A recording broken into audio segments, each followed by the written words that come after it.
Hello. It's nice to see you all here. Now, as the more perceptive of you have probably realized by now, this is hell. And I am the devil. Good evening. But you can call me Toby, if you like. We try to keep things informal here, as well as infernal. That's just a little joke of mine. I tell it every time. Now, you're all here for eternity. Ooh, which I hardly need tell you is a heck of a long time. So you'll all get to know each other pretty well by the end. But for now, I'm going to have to split you up into groups. Will you stop screaming? Thank you. Now, murderers. Murderers, over here, please. Thank you. Looters and pillagers over here. Thieves, if you could join them. And lawyers. You're in that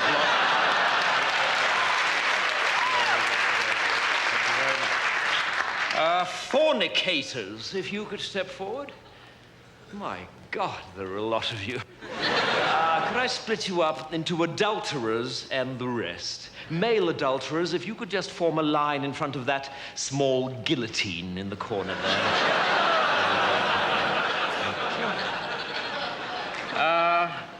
The French, are you here?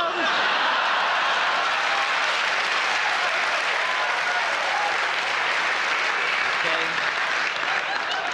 If you'd just like to come down here with the Germans, that'd be lovely. I'm sure you'll have plenty to talk about. Okay, atheists. Atheists, over here, please. You must be feeling a right bunch of nitwits. Never mind. And finally, Christians. Christians. Ah, yes, I'm sorry. I'm afraid the Jews were right. If you could come down here, that'd be really kind. Thank you. Okay. Right. Well, are there any questions? Yes. No, I'm afraid we don't have any toilets. If you'd read your Bible, you might have seen that it was damnation without relief. So if you didn't go before you came, then I'm afraid you're not going to enjoy yourself very much. But then I believe that's the idea. Okay, well, it's over to you, Adolf. And I'll catch you all later at the barbecue. Bye.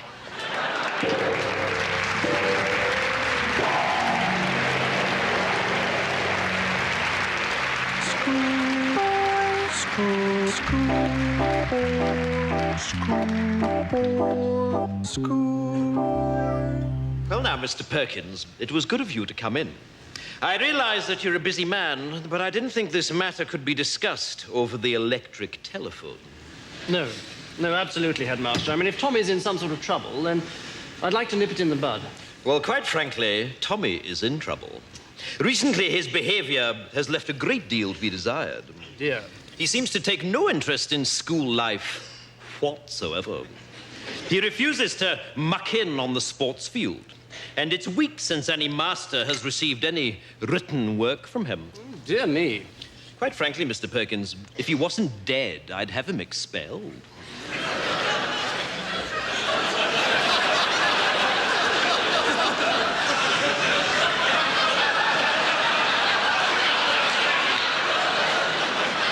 Beg your pardon? Yes, expelled. If I wasn't making allowances for the fact that your son is dead, he'd be out on his ear. Tommy's dead? Yes, he's lying up there in sick bay now, stiff as a board and bright green. And this is, I fear, typical of his current attitude. You see, the boy has no sense of moderation. One moment he's flying around like a paper kite, and the next moment he's completely immovable. And beginning to smell. How did he die? Well, is that important? Yes, I think so. Well, it's all got to do with the library. You see, we've had a lot of trouble recently with boys taking out library books without library cards. Your son was caught, and I administered a beating during which he died. But you'll be glad to know... You'll be glad to know that the ringleader was caught, so I don't think we'll be having any more trouble with library discipline. You see, the library card system... I'm sorry. You beat my son to death? Yes, so it would seem. Please, I'm not used to being interrupted. You see, the library card system was introduced... Well, exactly what happened? Well, apparently boys were just slipping in the library and taking the books. No, during the beating. Oh, that? Well, one moment he was bending over, the next moment he was lying down. I mean, deadish. Mr. Perkins, I find this morbid fascination of yours with your son's death quite disturbing. What I'm talking about is his attitude. And quite frankly, I can see where he gets it from. Well, it wasn't me that beat him to death. Well, that was perfectly obvious to me from the first day he arrived here. I wondered then, as I wonder now, if he might not have turned out to be a very different boy indeed if you had administered a few fatal beatings early on. Are you mad? I'm furious.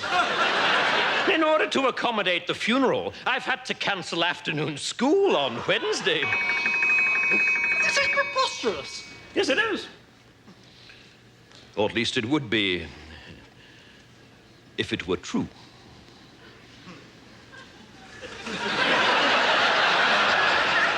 What?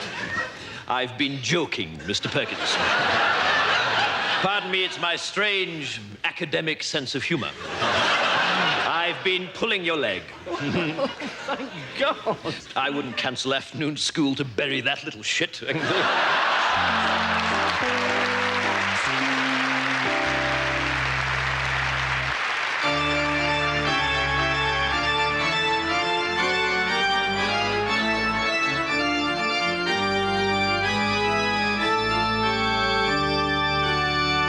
And on the third day, there was a marriage in Cana of Galilee. And it came to pass that all the wine was drunk. And the mother of Jesus said unto the Lord, They have no more wine. And Jesus said unto the servants, Fill 6 water pots with water. And they did so. And when the steward of the feast did taste of the water from the pots, it had become wine. And they knew not whence it had come. But the servants did know, and they applauded loudly in the kitchen.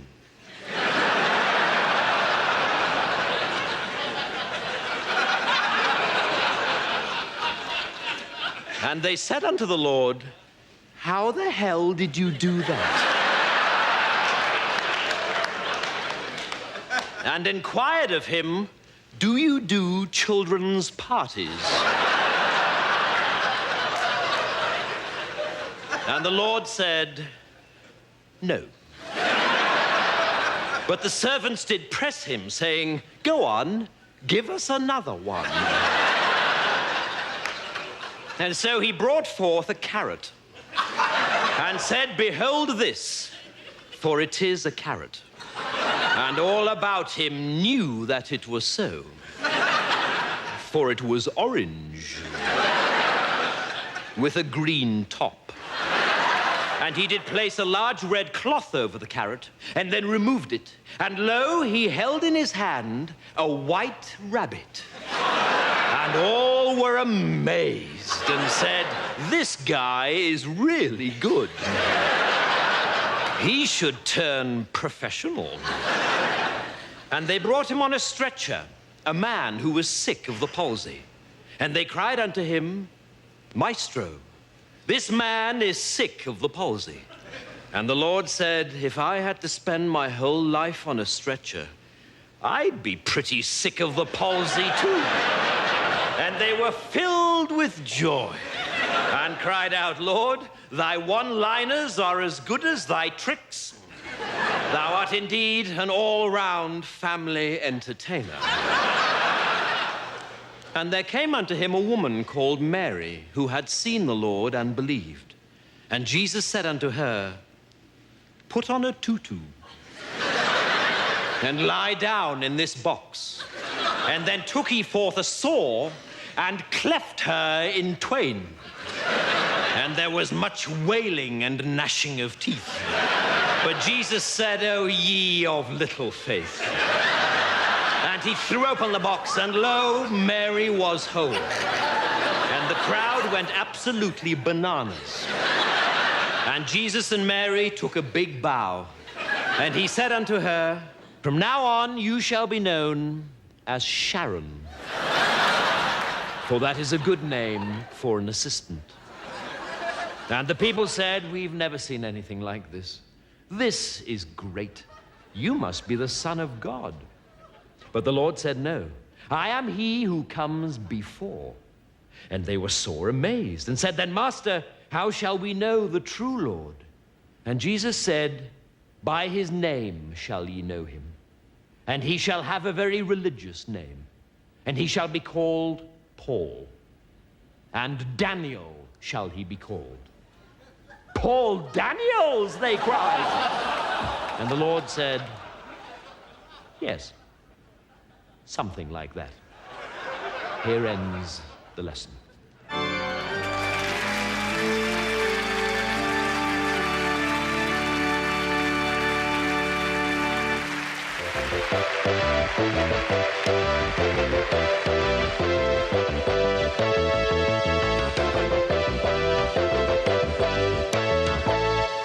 Welcome back to the Olivier Theatre Awards, and we come now to the award for Best Actor of the Year. And the nominations this year are Al Pacino for Death of a Salesman, Kenneth Branagh for Richard III, and then two actors, both from the same remarkable new play, Stench by Harold Barkworthy.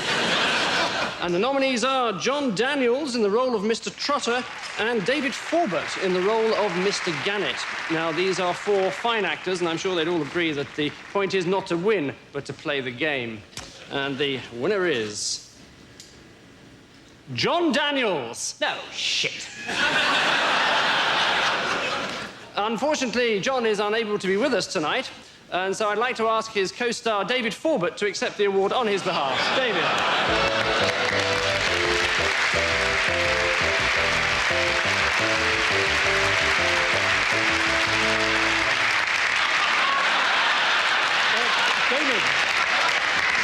David, perhaps you'd like to say a few words, David.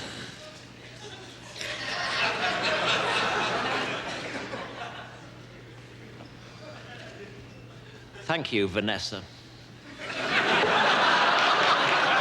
Ladies and gentlemen, what a delight it is to accept this award on behalf of my close personal acquaintance, John Daniels. John cannot, unfortunately, accept it himself because he is in Hollywood, starring in his first major film role with Meryl Streep. I am, however, not in Hollywood, not having been offered even a minor role in an 8mm pornographic movie. But what a delightful object it is that John has won. Although, you know, I'm sure I will very soon receive one myself when I next buy 10 gallons of petrol at a Texaco filling station. So what is it that Johnny has got that makes him stand apart from other actors of his generation? Well, I think we all know the answer to that one. Syphilis. And what a great and heartwarming thing it is that he has already started passing it on to a whole new generation of younger actors. Of course, to win an acting award is always a great honor, but to receive one here in the heart of London's famous West End on an occasion such as this hugely diminishes that honor. What could be more dull than these sordid, backslapping sessions where has-beens in tuxedos hand over to even older has-beens in tuxedos awards for plays that closed the week before they opened because the audiences were clamoring instead for tickets to Andrew Lloyd Webber's latest rearrangement of Evita to suit the vocal range of Kylie Minogue. I therefore cannot say what a delight it is that John has won this award instead of me. And I should like to announce my retirement from the acting profession in order to begin a lifetime of work amongst the mentally handicapped. In which capacity I look forward to meeting all the members of the judging panel very soon. Thank you.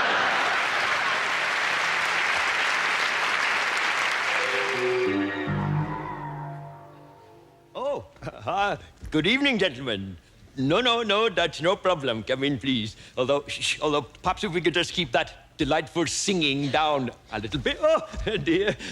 Obviously, plenty of refreshment at the football game. No, come in, do. Oh, no, that table is reserved. It is also a table for 2 people.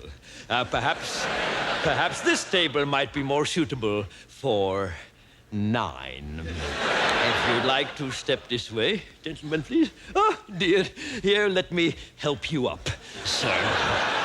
No, it is a tricky bit of floor that deceptively flat and unimpeded. If you'd like to take a seat, yes, or perhaps on the chair. And there we are. Right. Now, what would anybody... Quiet, quiet, gentlemen, please, quiet. What would anybody like to drink? 9 pints of lager. Well, 18 pints of lager. 18 pints of lager. Now, if you'd just like to take a menu, they'll just pass those round there, and one for you, sir. Oh, dear. There we go. Straight onto the floor. Here, let me pick it up for you. And again, I tell you what, try and grip it, sir. Either side, between the thumb and the 4 fingers. If you grip, it won't always fall on the floor. Tell you what, why don't we just put it on the table? Here, let me rest it against your friend's head. There we are. There, that should be fine. Right, now, what would anybody like to eat? It is a lamb dish, sir. Yes, a marinated lamb in coconut with a cream sauce. Very nice. No, not hot, sir. It is how can I put it? It is a medium-spiced dish. Yes. Oh, in that case, you want the Bombay duck. No, duck. Duck, with the duck. Oh, I see. Oh, it was your little joke. Very funny. Well done, everybody, on that one. That was very good. No, it is the sheik kebab that is like 2 little turds. The shami kebab is a sort of a mince and onion risol. A bit like cow dung, sir, yes, but in smaller portions, in fact. Rajiv, thank you. If you'd like to put the drinks down. Well, can we move your friend here? Well, perhaps if we just roll him. That's a good idea. Perhaps if we just roll him out of his cutlery and into the mango chutney. Don't worry, he'll be fine there. Thank you, Rajiv. Now, would anybody like any raita? That's a kind of a yogurt dip, sort of onion cucumber. Yes, look, I think we'd better wake up your friend here. Well, no, he is not just having a little nap. He's having a little nap face down in a pitcher of beer. He is going to drown. Well, but, oh, dear. No, don't worry, sir. Much better out than in. Don't you worry about it. Don't you worry about a thing. Just leaves all the more room for your chicken curry. Thank you very much. Indeed. Do you know what your friend here might like to eat? Hello? What would you like to eat? A hot dog. Okay, I'll see what I can do. So let me just go back on this, please. We want a cucumber raita, an onion raita, a paperback raita. But I'm presuming that's a joke. 4 meat curry, 1 Bombay duck, 4 rice, 4 shami kebab, and a hot dog. And anything else for starters? Just some poppadoms and salad and yogurt and shit.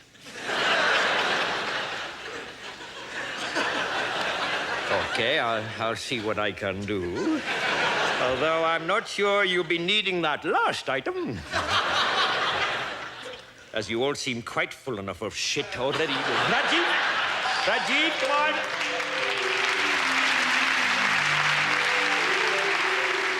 ever have one of those days when everything seems to go wrong? I did. Unfortunately, it was my wedding day, and 3 men in particular were to blame. It all started with the priest. I now pronounce you man and wife. Well done. You may now kiss the bride. Nice one. All right, please be seated, everybody. I'd just like to say a few words before communion. You know, a lot of prospective brides ask me these days, Father, what is the church's attitude to fellatio?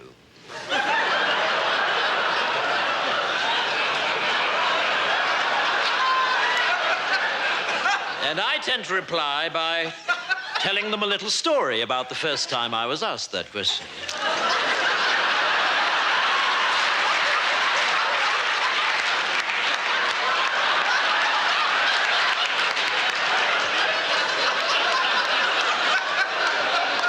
It was a couple of years ago now, and a young, attractive bride-to-be came up to me after a service and asked me just that question. Father, what is the church's attitude to fellatio? And I replied, well, you know, Joanne, I'd like to tell you, but unfortunately, I don't know what fellatio is. And so she showed me. And ever since, whenever anyone has asked me the question, Father, what is the church's attitude to fellatio? I always reply, well, you know, I'd like to tell you. But unfortunately, I don't know what fellatio is.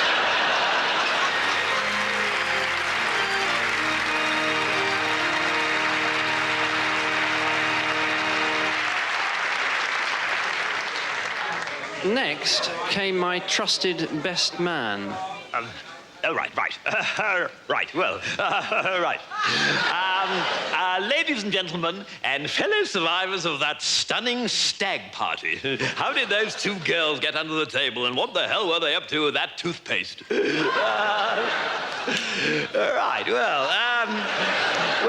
Just before I left the house this afternoon, I said to myself, you know, the last thing you must do is forget your speech. And so, sure enough, when I left the house, the last thing I did, yes, you've guessed it, was to forget my speech. So it's all ad lib, I'm afraid.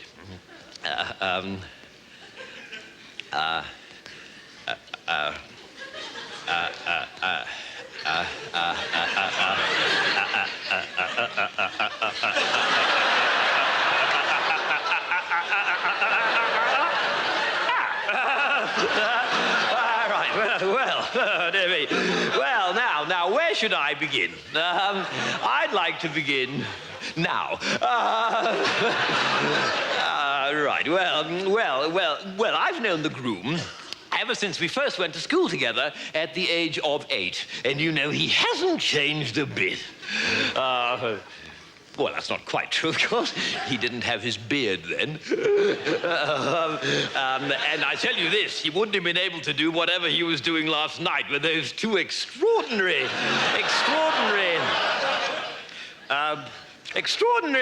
how little people change, isn't it?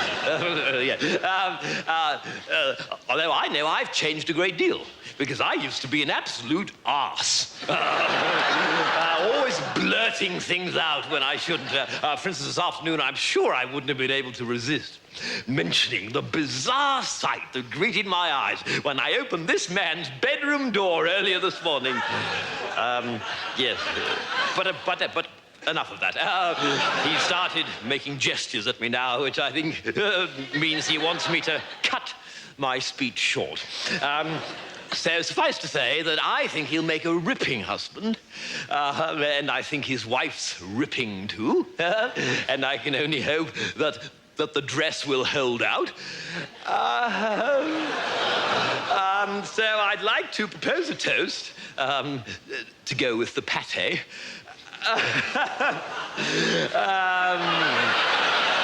to the groom and to his lovely horse, wife. It's all starting to come back to me now. And I just know that their marriage will be as happy and satisfied as I was when I paid off those 2 prostitutes earlier this morning.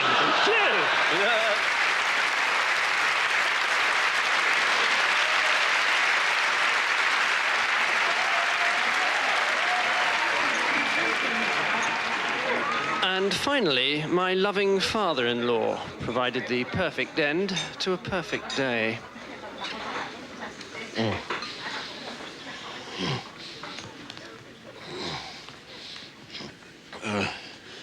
Ladies and gentlemen and friends of my daughter. There comes a time in every wedding reception when the man who paid for the damn thing is allowed to speak a word or 2 of his own. And I should like to take this opportunity, sloshed as I may be, to say a word or 2 about Martin. As far as I'm concerned, my daughter could not have chosen a more delightful, charming, witty, responsible, wealthy, let's not deny it, well-placed, good-looking, and fertile young man than Martin as her husband. And I therefore ask the question, why the hell did she marry Gerald instead?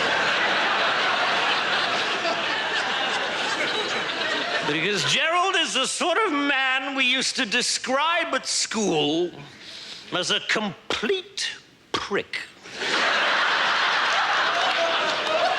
If I may use a gardening simile here, if his entire family may be likened to a compost heap, and I think they can, then Gerald is the biggest weed growing out of it.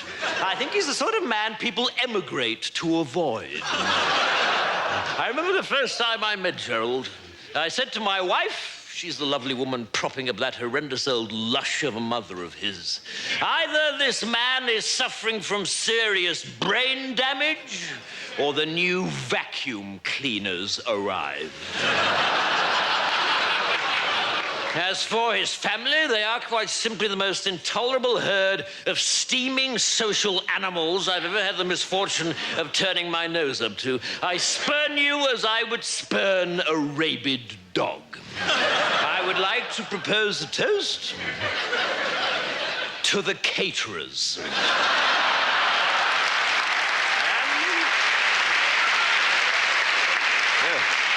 And to the pigeon who crapped on the groom's family's limousine at the church.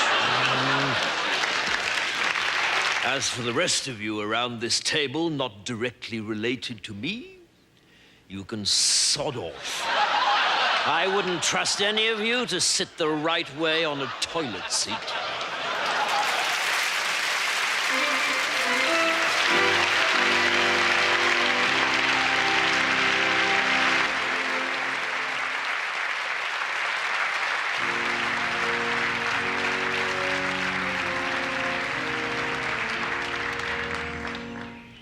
Ashes to ashes, amen. We are gathered here today on this beautiful autumn morning to pay our last respects to Thomas Fairclough, Richard Mason, and Harold Walker. Tom, Dick, and Harry, as they were known to all of us. 3 stout fellows of our community who will be sorely missed. Tom, sadly, was blind, an affliction he bore with great fortitude, especially considering he was also deaf. His only power was that of speech and song, and we all recall his enormous voice joining lustily in our hymn singing. Of course, being blind and deaf, Tom never actually knew what hymn we were singing, which seemed appropriate, because we never knew what hymn he was singing either. In fact, if we had to be frank with each other, Tom didn't actually know any hymns.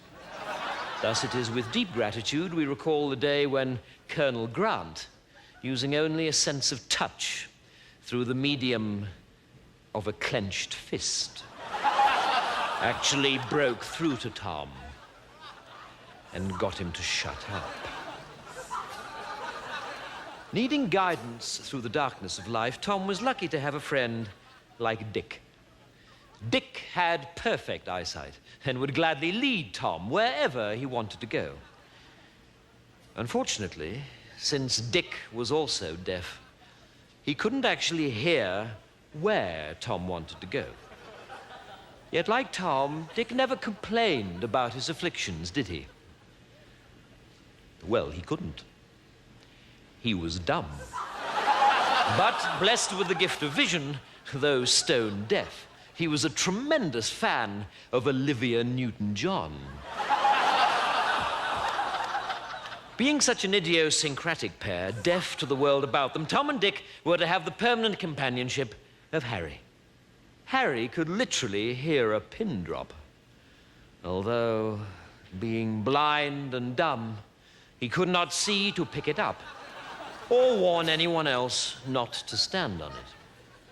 And so, as individuals, they were sadly afflicted.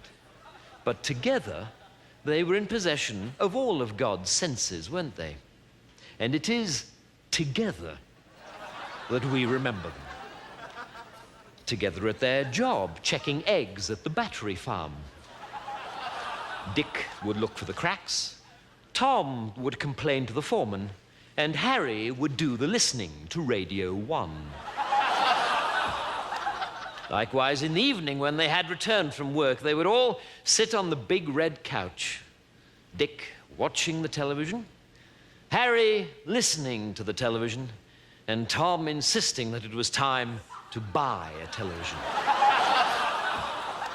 Sadly, as we all know, 3 days ago, their peaceful lives were ended.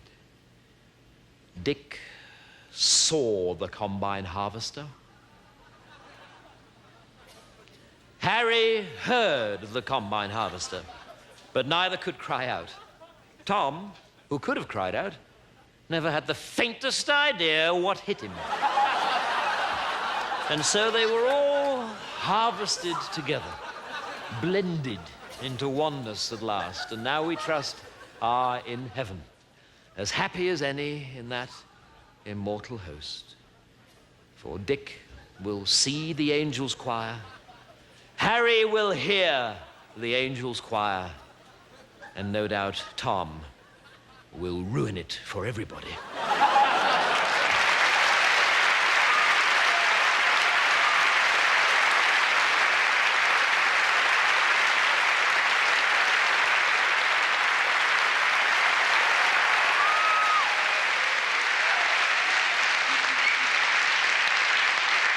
All right, come on, settle down, please. Answer your names. Anus.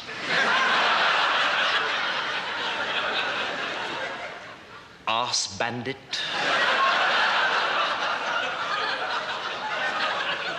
Bottom.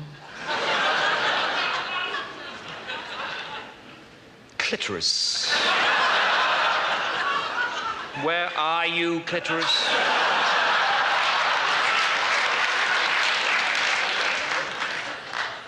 Doo-doo. Enema. Fist up.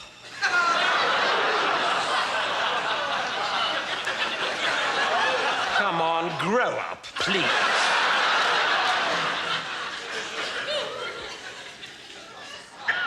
Genital. I'm sorry, genital. Herpes. Still with us, I see. I'm a dick. I'm a dick. enema, you know I'm a dick, don't you?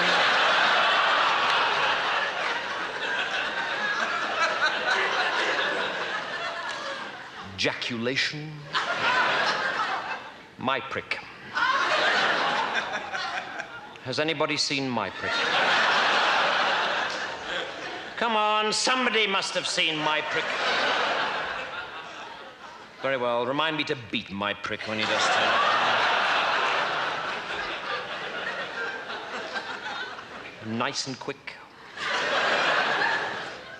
On top.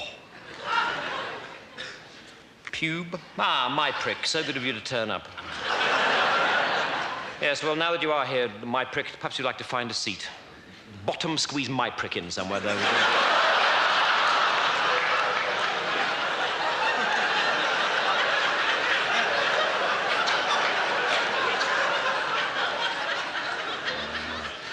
Rigid. Our Russian exchange student, suck me off.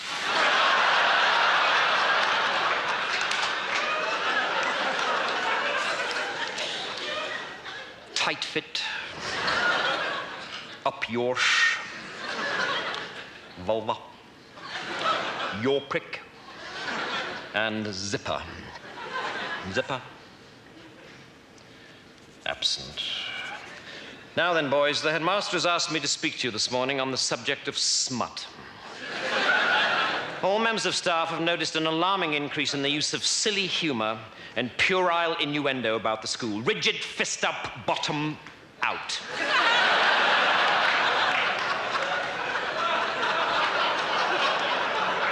There have been some disgusting doodlings on the walls of the lavatory. Sit up straight on top.